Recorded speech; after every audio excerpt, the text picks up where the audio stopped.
Politics in Calypso? It's as old as the art form itself. But what happened in St. Kitts and Nevis recently might just redefine the relationship between power and performance. Oh, you've got my attention.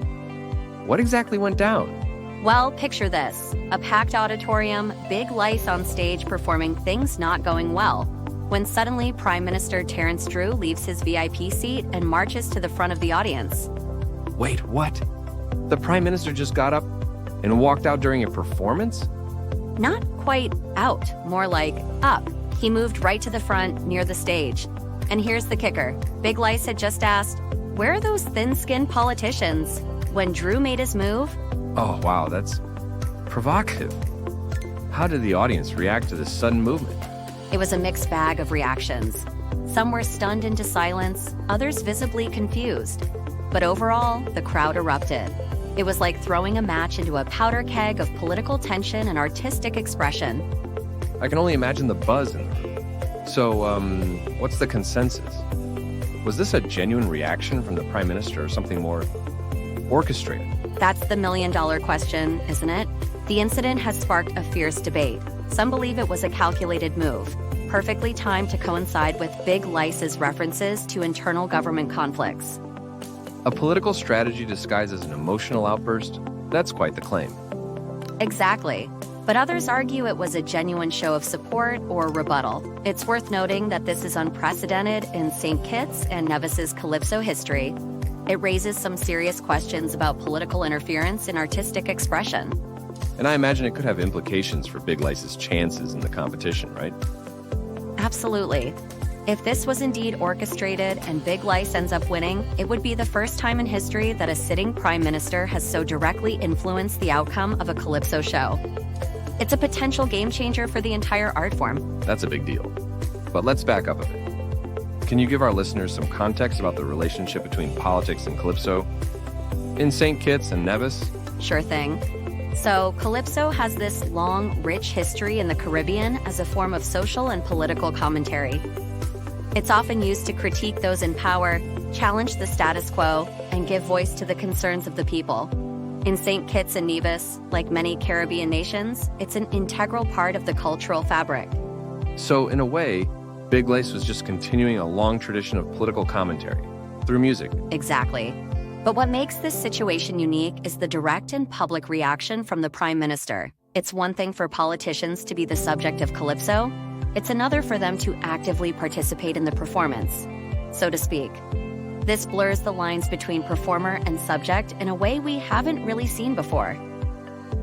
I see. And how has the public been reacting to this incident? It must have caused quite a stir.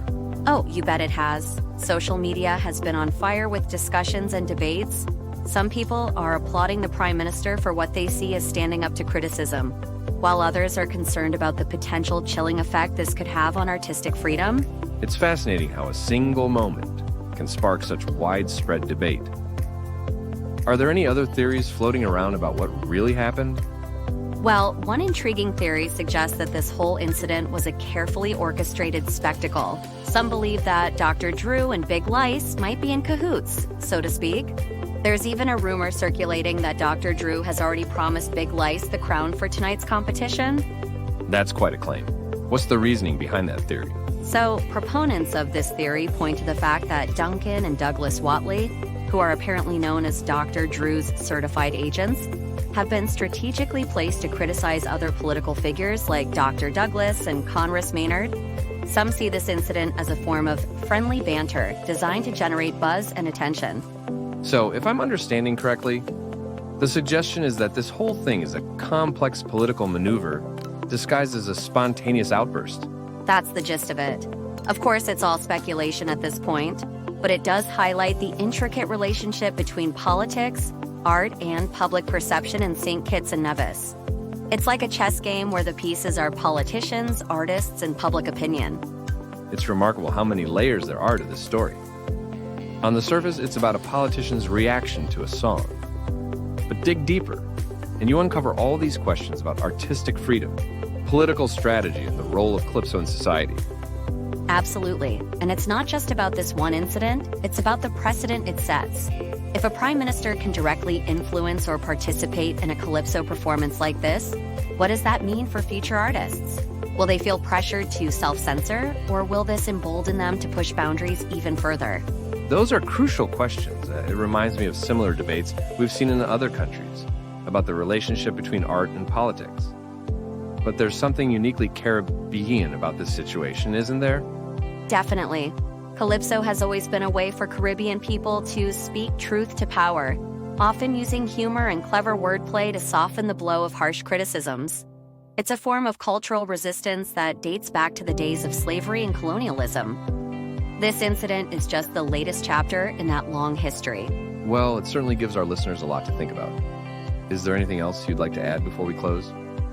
Yeah, I think it's worth noting that this incident also highlights the unique role of Calypso in Caribbean society. Unlike many other forms of political commentary, Calypso has the ability to reach a wide audience through its catchy melodies and clever lyrics.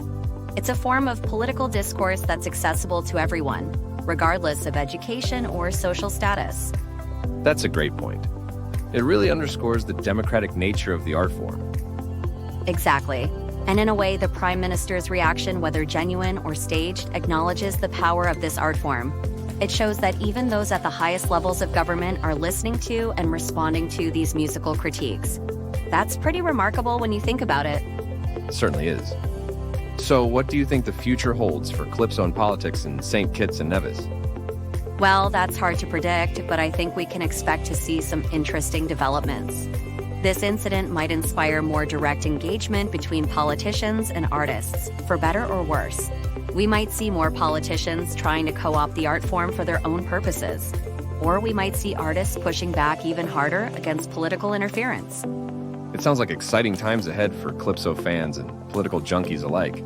Indeed, and it's a reminder of why we need to pay attention to these cultural moments. They're not just entertainment, they're a window into the soul of a society, revealing tensions, aspirations, and power dynamics that might otherwise remain hidden.